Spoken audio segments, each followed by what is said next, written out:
আউযু বিল্লাহি মিনাশ শাইতানির রাজিম। অভিশপ্ত শয়তান হতে আল্লাহর আশ্রয় কামনা করছি। বিসমিল্লাহির রহমানির রহিম। রহমানুর রহিম আল্লাহর নামে শুরু করছি। সূরাতুস সাবা, মক্কি। আলহামদুলিল্লাহিল্লাযী লাহু মা ফিস সামাওয়াতি ওয়া মা ফিল আরদ। সমস্ত প্রশংসা ওই আল্লাহর, যিনি আকাশ পৃথিবীর মালিক। সপ্ত আকাশের মধ্যে যা আছে এবং সপ্ত জমিনের মধ্যে যা আছে, এগুলি সব তিনি একাই মালিক। এই আল্লাহর সমস্ত প্রশংসা। ওয়ালাহুল হামদু ফিল আখিরা, এবং পরকালে প্রশংসা তারই। ওহুল হাকিমুল খাবির, তিনি কৌশলী এবং সব কিছু সম্পর্কে অবহিত। পরকালে যখন আমরা মাঠে উঠব, সমস্ত মানুষ আল্লাহর প্রশংসা করতে করতে আমরা মাঠে উঠব। কোরআন পাকে বলেন, ইয়াউমা ইয়াদউকুম ফাস্তাস্তাজিবুনা বিহামদিহি। যেদিন তোমাদেরকে ডাকা হবে, ইসরাফিল আসলাম সিঙ্গার ফুৎকারে তোমাদেরকে ডাকবে, ফাস্তাস্তাজিবুনা বিহামদিহি, তোমরা এই ডাকের জবাব দিবে, সাড়া দিবে আল্লাহর প্রশংসা করতে করতে। সবাই উঠবে এবং বলবে সুবহানাকা বিহামদিকা, সুবহানাকা বিহামদিকা। কাফের, মুশরিক, মুমিন সবাই এই এক কথাই বলবে, ইয়াউমা ইয়াদউকুম ফাস্তাস্তাজিবুনা বিহামদিহি। যেদিন তোমাদেরকে ডাকা হবে, তোমাদেরকে ডাকবেন ইসরাফিল সিঙ্গা ফুৎকারের মাধ্যমে, তোমরা আল্লাহর প্রশংসা করতে করতে মাঠে একত্রিত হবে। আবার বিচারের পরে সবাই বলবে ওয়াকিল আলহামদুলিল্লাহি রাব্বিল আলামিন। সবাই বলবে যে বিচার সুন্দর হয়েছে, বিচারের মধ্যে কোনো পক্ষপাতিত্ব হয় নাই, অবিচার হয় নাই, বিচার সুন্দর হয়েছে। কারো মনে আফসোস থাকবে না যে আমি আপিল করব বা আমি উপরের কোর্টে যাব, এরকম কোনো মানুষের মনে কোনো কিছু থাকবে না। বিচারের পরে সবাই বলবে আলহামদুলিল্লাহি রাব্বিল আলামিন। এই কথাগুলি আল্লাহ বলছেন যে পরকালে প্রশংসা তার, একমাত্র আল্লাহরই প্রশংসা, আর কারো প্রশংসা নাই। দুনিয়াতেও কিন্তু প্রশংসা আল্লাহরই, আলহামদুলিল্লাহি রাব্বিল আলামিন। কিন্তু আমরা এই আল্লাহর প্রশংসা অনেক মানুষ আমরা ভাগ করে নিচ্ছি, এটা কিন্তু ঠিক না। যার প্রাপ্য তাকে দেওয়া, এটা হলো ন্যায় বিচার। একজনের প্রাপ্য আরেকজনে যদি কেড়ে নেয়, যেটা কি ন্যায় বিচার হয়? তাহলে আমরা নিজেরা এই যে নিজেদের প্রশংসা জাতীয় শব্দগুলি ব্যবহার করি, পীরে কামেল, ওলিয়ে কামেল, মোর্শেদে কামেল, হাদিউজ্জামান, কাইয়ুমুজ্জামান, কুতুবুল আক্তাব, এ ভুরি ভুরি খেতাব। তাহলে আল্লাহ বললেন যে সব প্রশংসা আমার। এখন সেইখান থেকে আমরা কি প্রশংসা কেড়ে নেবো আল্লাহর? নাকি আমাদের প্রশংসা নাই? আল্লাহ বলেন ওয়ান্নাল মাসাজাদা লিল্লাহ ফালা তাদু মা'আল্লাহি আহাদা। সমস্ত সেজদাগুলি আমার। এখন এর একটা সেজদা যদি আল্লাহ ছাড়া কাউকে দেওয়া হয়, তাহলে এটা একজন অধিকার খর্ব করা হলো কিনা বলেন? এই জন্য এই কথাগুলো বুঝতে হবে। আমরা আসলে আলেম, কিন্তু আমরা এগুলো বুঝি না। সমস্ত প্রশংসা আল্লাহর। আপনি কোনো মানুষের মধ্যে গুণাগুণ দেখলে আপনি বলুন আলহামদুলিল্লাহ, এটাই হয়ে গেল। সে ভালো ওয়াজ করছে, ভালো গান গাইছে, ভালো বক্তৃতা দিছে বা পরীক্ষায় ফার্স্ট হয়েছে, আপনি বলবেন কি আলহামদুলিল্লাহ, বাস এটাই হয়ে গেল প্রশংসা। সেও বুঝবে যে না, আমার প্রতি খুশি, আর আল্লাহ খুশি হবেন। প্রশংসা হবে কার? আল্লাহ। এই জন্য আল্লাহ বলেন আখিরাতে প্রশংসা একমাত্র আল্লাহরই, এবং এই আকাশ পৃথিবীর মাঝে যা কিছু তার মালিক থেকে একমাত্র আল্লাহ তাআলা, এবং সমস্ত প্রশংসা তার। সূরাটার নাম সাবা। সাবা শব্দের অর্থ কি? আল্লাহ রসুলের কাছে এক ব্যক্তির প্রশ্ন, ইয়া রাসূলুল্লাহ, সাবা কি? নারী না পুরুষ না কোনো জমিন না দেশ, কি সাবা কি? তখন আল্লাহ রসুল বলেন যে আরবে এক বিখ্যাত ব্যক্তি ছিলেন। এই বিখ্যাত ব্যক্তির 10টা পুত্র ছিল। এই 10 পুত্রের 6 পুত্র ইয়ামানে বসবাস করেছে এবং 4 পুত্র সিরিয়ায় বা শামে বসবাস করছে। তো এই বিখ্যাত ব্যক্তির নাম সাবা। তার নামে এই সূরাটা আল্লাহ এখানে আমাদের জন্য অবতীর্ণ করেছেন, সূরা সাবা। এই সাবার পরিচয় হলো সাবা ইবনে ইয়াসাব ইবনে ইয়ারাব ইবনে কাহতান। সাবা ইবনে ইয়াসাব ইবনে ইয়ারাব ইবনে কাহতান এই কাহাতান হলো, এই নামটা কাহাতান, জাকতান, ইয়াক্তান, এইভাবে 3 ধরনের নামের উচ্চারণ আছে। কাহাতান, জাকতান, ইয়াক্তান। এই কাহাতান হলো ঐতিহাসিক বিখ্যাত ব্যক্তি।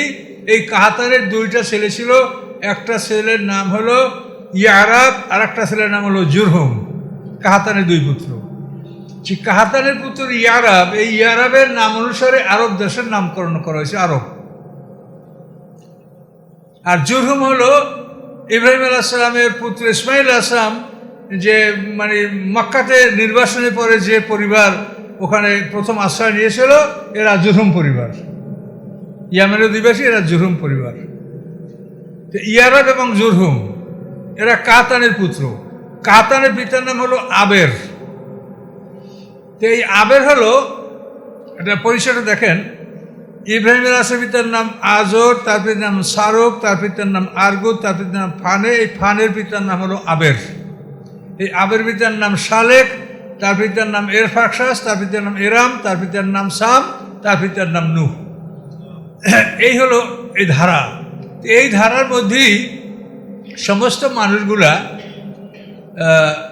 ইব্রাহিম আলাইহিস সালামের বড় ছেলে সাম, এই সামের বংশ থেকেই পৃথিবীতে মানুষের বংশ বিস্তার হয়েছে। সামের বংশ থেকে আমরা সেমিটিক জাতি। হামের বংশ পৃথিবীর কালো মানুষ। ইয়াফেসের বংশ ইয়াজুজ মাজুজ। আর কেনানের কোনো বংশধর নাই, কেনান ডুবে মারা গেছে, এটা কোরআনেই বলা আছে। তো এই সাবা ইব্রাহিম আলাইহিস সালামের এক পুরুষ সিনিয়র, মানে ইব্রাহিম আলাইহিস সালাম, আপনি গুণে দেখেন, ইব্রাহিম আলাইহিস সালামের পিতা আজর, শাহরুখ, আরগু, ফানে, আবের। আর ইয়াসাব ইবনে ইয়ারাব ইবনে কাতান, এই কাতানের পিতার নাম হলো আবের। তাহলে ইব্রাহিম আলাইহিস সালামের এক পুরুষ সিনিয়ররা, এর এক পুরুষ পরে ইব্রাহিম আলাইহিস সালাম পৃথিবীতে আসছেন।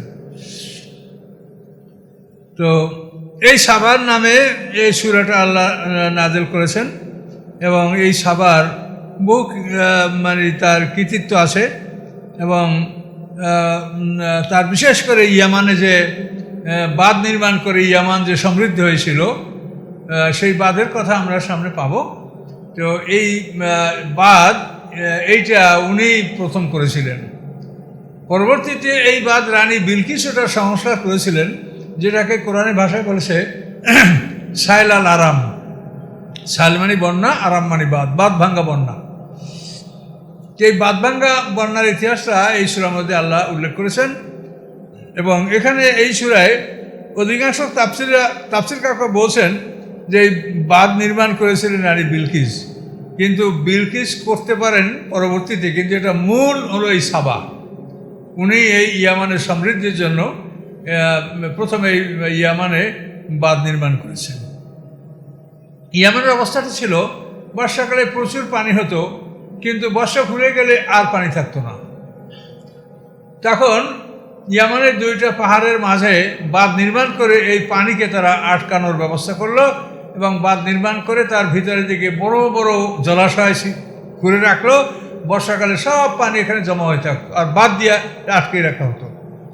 এবং এই বাঁধে 12টা দরজা ছিল, এবং প্রত্যেকটা দরজায় 3টা করে ছিদ্র ছিল, উপর থেকে নিচে।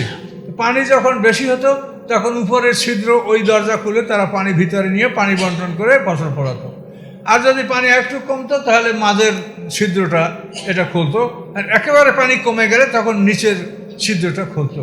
নিচের ছিদ্রটা তাদের প্রায় খোলা হতো না, ওই 1 হইতে 2, 1-2 এর মধ্যেই তাদের মানে ক্ষেত খামারের প্রয়োজনীয় পানি তারা সংগ্রহ করতে পারত। এইভাবে প্রত্যেক বর্ষার মৌসুমে ইয়ামানে বাদ দিয়ে তারা এমন একটা সমৃদ্ধশালী দেশে পরিণত হয়েছিল, যেটা আপনি কোরআনের বর্ণনায় পাবেন যে কত ভয়ঙ্কর সমৃদ্ধ।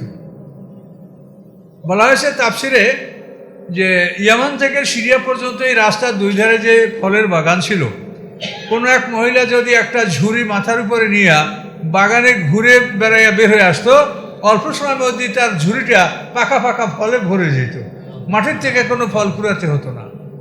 এবং এমনভাবে আল্লাহর নেয়ামত তাদেরকে আল্লাহ দিয়েছিলেন যে সেই অঞ্চলে, সেই সাবা মুল্লুকে, সেখানে কোনো মশা, মাছি, সারপোকা, সাপ, বিচ্ছু এগুলি কিছু ছিল না। এমন আবহাওয়া ছিল যে এগুলি সেখানে গেলে বাঁচত না। তো এই সব নিয়ামতের পরে তারা শেষ পর্যন্ত আল্লাহর নিয়ামতকে অস্বীকার করলো, এবং এই নিয়ামত অস্বীকার করার ফলে তাদের উপরে বাঁধ ভাঙ্গা বন্যা আসলো। বন্যা আসার পরে এই জাতিটা পৃথিবীর সর্বত্র ছড়িয়ে পড়লো, এখানে এদের কোনো অস্তিত্বই থাকলো না। এমনভাবে বাঁধ ভেঙে বন্যা আসলো, সেই বন্যার পানিতে বালুর এমন তুফান হলো, সেই বালুতে তাদের বাড়ি ঘর বাগান সব তলিয়ে গেল, বসবাস করার মতো কোনো অবস্থা থাকলো না। তাফসীর কাকা বলেন যে এখানে অন্তত 13 জন নবী আল্লাহ তাআলা পাঠিয়েছেন এই অঞ্চলে। তাহলে এই কথাই প্রমাণ করে যে রানী বিলকিস হলো একেবারে সুলাইমান আলাইহিস সালামের সময়।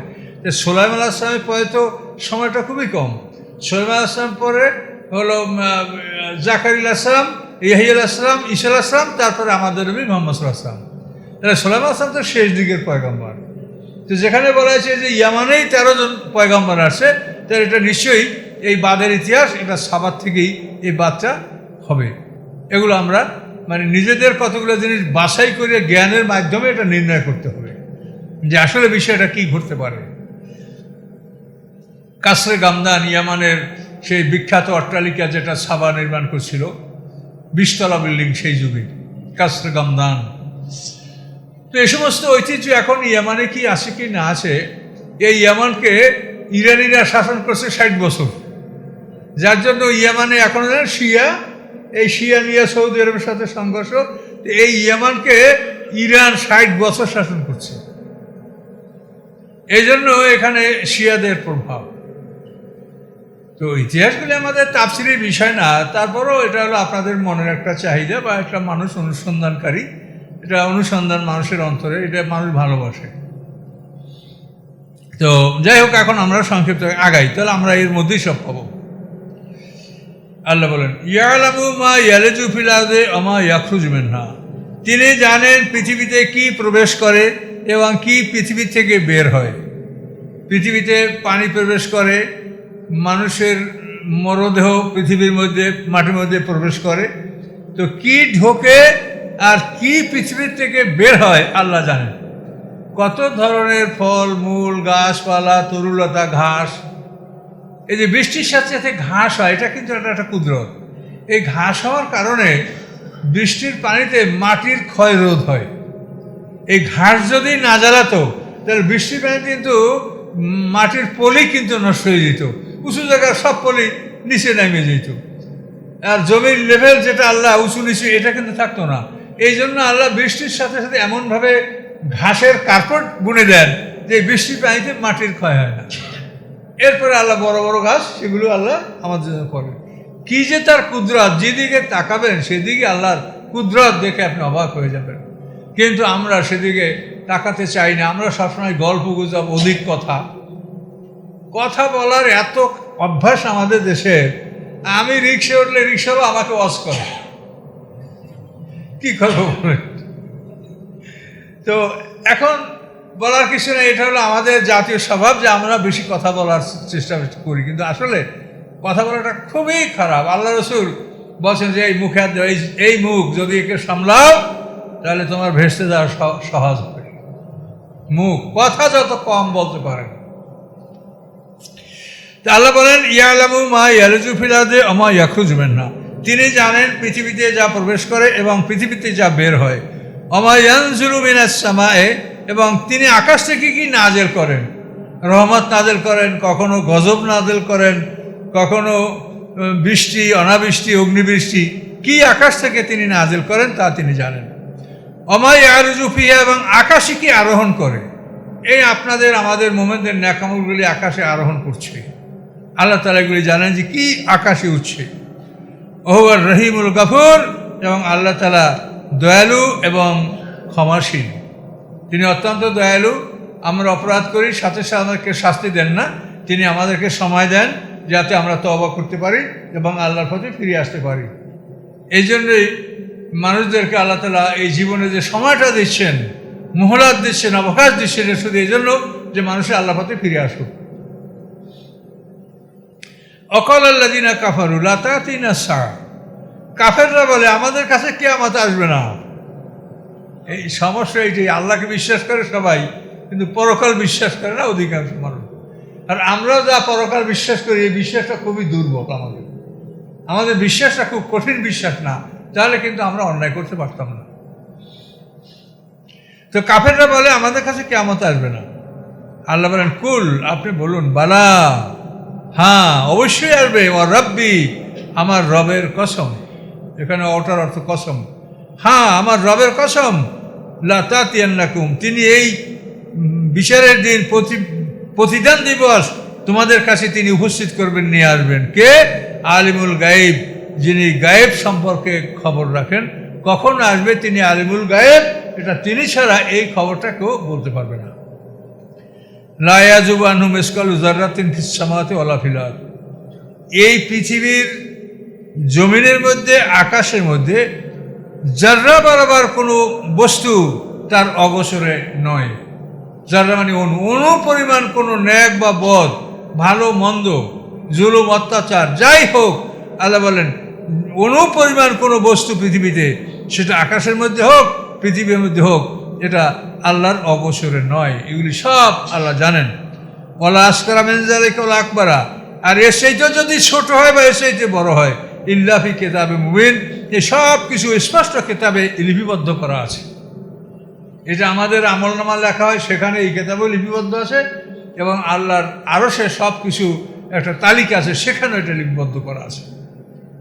এই যে ফেরেশতারা এখন আমাদের আমলনামা লিখছে, এরা ফজরের নামাজের সময় আকাশে যায়, এটা জমা দিবে। আবার ওই সময় আর একদল জমিনে নামবে, তারা সারাদিনের আমল লিখবে, লিখে ওরা আসরের পর আবার আল্লাহ কাছে এটা জমা দিবে।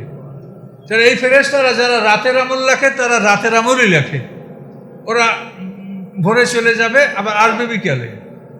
আবার দিনের আমল যারা লেখে, তারা আসরের সময় চলে যাবে, হ্যাঁ, তারা আবার পরের দিন সকালে আসবে। কাজী এই দিনের আমল যারা রাখে, তারা দিনের আমলই লেখে, রাতের আমল যারা রাখে, তারা রাতের আমলই লেখে। এভাবে ফেরেশতারা দৈনিক 2 বার মানে বদলি হয়। তো আল্লাহ তাআলা এগুলি জানেন এবং সংরক্ষিত করে রাখছেন। কেন রাখছেন বলেন তো? আল্লাহ বলেন, লিয়াজিয়াল্লাযিনা আমানু ওয়া আমিলুস সালিহাতে, যে আল্লাহ তাআলা এই আমলের মাধ্যমে তিনি যারা ঈমান আনে, সৎকর্মশীল যারা, তাদেরকে আল্লাহ পুরস্কার দেবেন। এই জন্য এগুলি সুন্দর করে তিনি রেকর্ড করে রেখেছেন, কোনো রকমের কোনো ভুল ভ্রান্তি নাই। লাহুম মাগফিরাতুন, এবং তাদের জন্য রয়েছে ক্ষমা, রিজকুন কারীম, এবং সম্মানিত জীবন ব্যবস্থা, জীবন সামগ্রী, প্রভিশন অফ লাইফ, সম্মানিত জীবন সামগ্রী তাদের জন্য জান্নাতে আল্লাহ তাআলা প্রস্তুত রেখেছেন। আল্লাযিনা সাউ ফি আয়াতিনা মুআজিজিনা, আল্লাহ বলেন যারা আমার আয়াতগুলিকে ব্যর্থ করার জন্য চেষ্টা করে, যে কোরআনের আয়াত যেন বাস্তবায়িত হতে না পারে, কোরআন যেন প্রতিষ্ঠিত না হয়, আল্লাহর দিন যেন কায়েম না হয়, এভাবে যারা আল্লাহ বলেন, এভাবে যারা আমার আয়াতগুলিকে মানে ধ্বংস করার জন্য, প্রতিষ্ঠা যাতে না হয় সেজন্য যারা ব্যর্থ করার জন্য যারা চেষ্টা করে, উলাইকা লাহুম আযাব, তাদের জন্য রয়েছে শাস্তি, মির রিজসিন আলিম, মানে অপমানজনক শাস্তি এবং বেদনাদায়ক শাস্তি তাদের জন্য রয়েছে। অনেক মানুষ আছে নামাজ ঠিকই পড়ে, কিন্তু দিন কায়েমের কথা কখনোই বরদাস্ত করতে পারে না। কাজে এটা তো আমাদের কোনো ব্যাপার না, ব্যাপার হলো আল্লাহর হুকুম। আল্লাহ বলছেন আকিমুসসালাহ আকিমুদ্দিন। এখন যদি আপনি আকিমুসসালাহ নামাজ পড়েন আর দিন কায়েম করতে না পারলেও আপনি একটা মনে তো একটা থাকবে যে এটা আল্লাহ বলেছে। কাজে এটার বিরোধিতা যদি কেউ করে প্রকাশ্যে বলে, তাহলে সে তো মুমিনের মধ্যেই গণ্য হবে না। কাজে এই জন্য আল্লাহ বলেন যে আমার আয়াতকে ব্যর্থ করার জন্য যারা চেষ্টা করে, তাদের জন্য রয়েছে অপমানজনক শাস্তি, বেদনাদায়ক শাস্তি। ওয়ায়ারাল্লাযিনা উতুল ইলমা, এবং যাদেরকে জ্ঞানদান করা হয়েছে, অর্থাৎ ইতিপূর্বে যারা আহলে কিতাব তাদের কথা বলছেন, তারা দেখে, তারা একটা বিবেচনা করে। কি বিবেচনা করে? আল্লাযী উনজিলা আলাইকা মির রাব্বিকা, যা কিছু রবের পক্ষ থেকে আপনার উপর অবতীর্ণ হয়েছে, হুয়াল হক, এটা সত্য, এটা সত্য বলে বিবেচনা করে। কারা? ইতিপূর্বে আহলে কিতাব যারা, আসমানি কিতাব যারা পড়েছে, তারা এই আপনার প্রতি যে অবতীর্ণ হয়েছে এটাকে তারা সত্য বলে সাক্ষী দেয়, সত্য মনে করে। ওয়াহদি ইলা সিরাতিল আজিজিল হামিদ, এবং এই কিতাব সিরাতুল সিরাত মানে রাস্তা, আজিজ মানে পরাক্রমশালী, হামিদ প্রশংসিত। যে আল্লাহ প্রশংসিত পরাক্রমশালী, এই কিতাব তার পথ দেখায়, আল্লাহর পথ এই কিতাব আমাদেরকে দেখায়। সিরাতাল মুস্তাকিম পথ এই কিতাব আমাদের প্রদর্শন করে। অকাল আল্লাযিনা কাফারু, কাফেরদের স্বভাব আল্লাহ বলছেন। অকাল আল্লাযিনা কাফারু, কাফেররা বলে, হাল নাদুল্লুকুম আলা রাজুলেন, আমরা কি তোমাদেরকে এমন একটা মানুষের খবর বলবো, ইউনাব্বিকুম, যে মানুষ তোমাদেরকে খবর দিচ্ছে কি, এজা মজ্জাকতুম কুল্লা মুমাজ্জাকিন, যখন তোমরা একেবারে সম্পূর্ণ চূর্ণ বিচূর্ণ হয়ে যাবে, ইন্নাকুম লাফি খলকিন জাদীদ, নিশ্চয়ই তোমরা আবার নূতন করে সৃষ্টি হবে।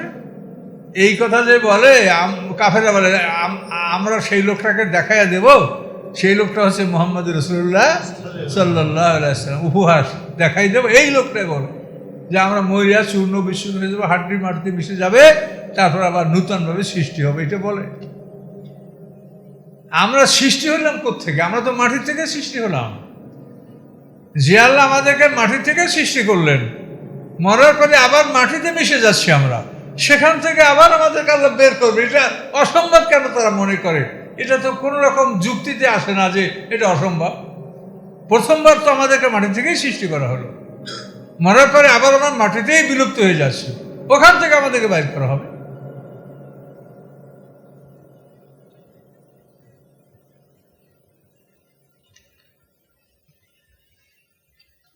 প্রথম জন্ম বিশ্বাস করলে দ্বিতীয় জন্ম সে বিশ্বাস করবে। এই জন্য প্রথম জন্ম সম্পর্কে জ্ঞান অর্জন করা জরুরি।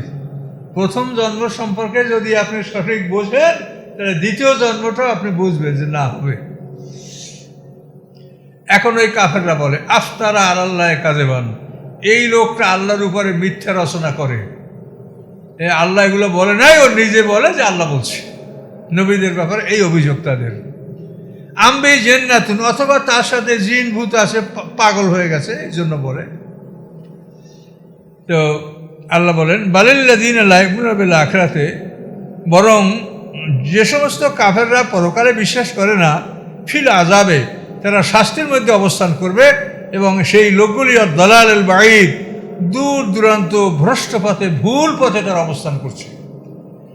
দূর দূরান্ত ভুল পথে মানে, একটা লোক মনে করেন ভুল গাড়িতে উঠেছে, একই জায়গায় অনেক প্ল্যাটফর্ম গাড়ি, যদি কাছাকাছি সময় জানতে পারে যে গাড়ি এটা না, কিন্তু দৌড় দিয়ে এই গাড়ি থেকেও গাড়িতে উঠবে। আর গাড়ি যদি ঈশ্বরদী চলে যায়, তাহলে কি আর আসতে পারবে? যে দূর ভ্রান্ত পথের অর্থ হলো যে সিরাতাল মুস্তাকিম রাস্তা ত্যাগ করে এত দূরে তারা চলে গেছে যে সেখান থেকে আর এই রাস্তায় ফিরে আসা সম্ভব না। এই জন্য বলছে দালালেম বাঈদ। আফালাম ইয়ারাউ ইলা মা বাইনা আইদিহিম ওয়া খালফাহুম, তারা কি দেখে না তাদের সামনে এবং তাদের পিছনে কি রয়েছে? মিনাস সামাই ওয়াল আরদ, তারা কি দেখে না তাদের সামনে পিছনে আকাশ পৃথিবীর কি রয়েছে? অর্থাৎ আপনি সামনে তাকান আকাশ, পিছনে তাকান আকাশ, ডানে তাকান আকাশ, বামে তাকান আকাশ, এই পৃথিবীকে বোরিং করে ওপারে ওঠেন, দেখবেন আকাশ। তা আল্লাহ বলেন, তোমার চতুর্দিক থেকে আকাশ পৃথিবী তোমাকে ঘিরে রেখেছে, তুমি দেখো। যেদিক থেকেই আপনি উপরে তাকাবেন সেদিকে আপনার আকাশ। সেই কথা বলেন, আফালাম ইয়ারাও, তারা কি দেখে না, ইলা মা বাইনি ওয়া খালফাহুম, তাদের সামনে পিছনে কি, মিনাস সামাই ওয়াল আরদ, আকাশ পৃথিবী হতে। অর্থাৎ তারা যেদিকে তাকাবে সেদিকে আকাশ, যেদিকে তাকাবে সেদিকে এই পৃথিবী দেখতে পাবে। ইন নাশা নাকসিব বিহিমুল আরদ, আল্লাহ বলেন, আমি ইচ্ছা করলে তাদেরকে জমিনে ধসিয়ে দিতে পারি। আও নুসকিত আলাইহিম কিসাফাম মিনাস সামা, অথবা তাদের উপরে আমি আকাশের খণ্ড নিক্ষেপ করতে পারি। অবশ্যই আল্লাহ পারেন। ইন্না ফি যালিকা লাআয়াতান লিকুল্লি আবদিন মুনীব, নিশ্চয়ের মধ্যে রয়েছে নিদর্শন সমূহ সমস্ত প্রত্যাবর্তনশীল বান্দাদের জন্য। তারা এই কোরআনের থেকে উপদেশ এবং নসিহত গ্রহণ করতে পারে। আল্লাহ রাব্বুল আলামিন দ্বিতীয় রুকুতে আল্লাহ কি বলছেন? ওয়ালাকাদ আতাইনা দাউদা মিন্না ফাদলা, আল্লাহ বলেন, নিশ্চয়ই আমি দাউদ আলাইহিস সালামকে আমার পক্ষ থেকে অনুগ্রহ দান করেছিলাম। দ্বিতীয় রাসূল হলেন দাউদ আলাইহিস সালাম।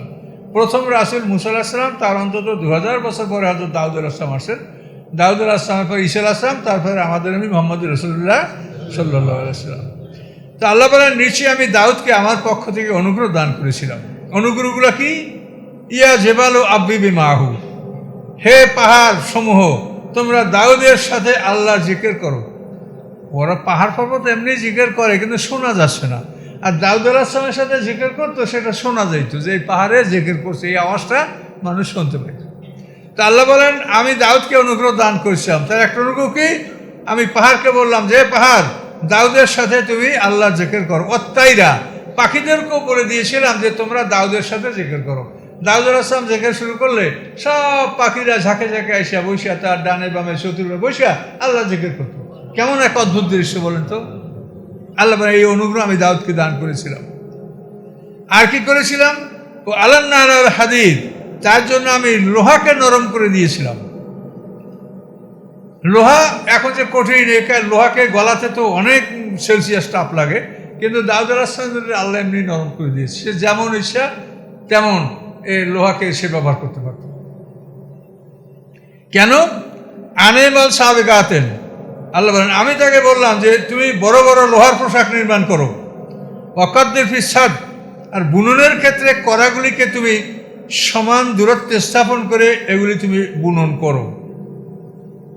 বুননের ক্ষেত্রে তুমি পরিমাণ ঠিক রাখো। আমালু সালেহা, এবং তুমি ভালো কাজ করো। ইন্নী বিমা তা'মালুনা বাসীর, নিশ্চয় আমি তোমাদের আমল সম্পর্কে সব কিছু দেখছি। তো এই দাউদ আলাইহিসসালামের ইনি জীবনে প্রথম লৌহবর্ম নির্মাণ করেছেন। দাউদ আলাইহিসসালাম একই সঙ্গে নবী ছিলেন এবং বাদশাহ ছিলেন। দাউদ আলাইহিসসালামের আগে নবী এবং বাদশাহ আলাদা হতো। নবীর অধীনে একজন বাদশাহ আল্লাহ আলাদা নিয়োগ দিতেন। তো এই দাউদ আলাইহিসসালাম ছদ্মবেশে শহরে ঘুরে বেড়াতেন। মানুষকে জিজ্ঞাসা করেন, তোমাদের দাউদ কেমন রাজা? সবাই বলে খুব ভালো, খুব ভালো, ওনার কোনো ত্রুটি নাই, উনি ভালো কাজ করছেন। তো একদিন এক ফেরেশতাকে আল্লাহ ওই শহরে পাঠাইছে মানুষের বেশে। দাউদ আলাইহিসসালাম ওই ফেরেশতাকে জিজ্ঞাসা করে যে তোমাদের রাজা দাউদ কেমন কাজ করে? বলে ভালো করে, কিন্তু একটু অসুবিধা আছে। তখন দাউদ আলাইহিসসালাম আত করতেন যে আমার তো কেউ ত্রুটির কথা বলে না। তো এই লোকটা বলেন আমার কি ত্রুটি আছে?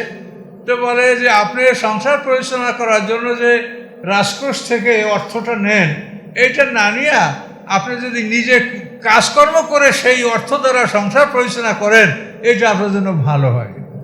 তখন উনি আল্লাহর কাছে দোয়া করলেন যে আল্লাহ, আপনি আমাকে এমন একটা কাজ দেন যে কাজের মাধ্যমে আমি সংসার পরিচালনা করতে পারি। তখন আল্লাহ তাআলা কী করলেন? তার জন্য লোহাকে নরম করে দিলেন এবং বললেন যে বড় বড় লৌহবর্ম নির্মাণ করো। আমাদের এই আমাদের যে পোশাকটা, এটা হলো লেবাসুজ জিনাত, সৌন্দর্যের পোশাক। এই পোশাকটা কিন্তু হাঁটু এবং পায়ের গিরা এর মাছ বরাবর পরা উত্তম।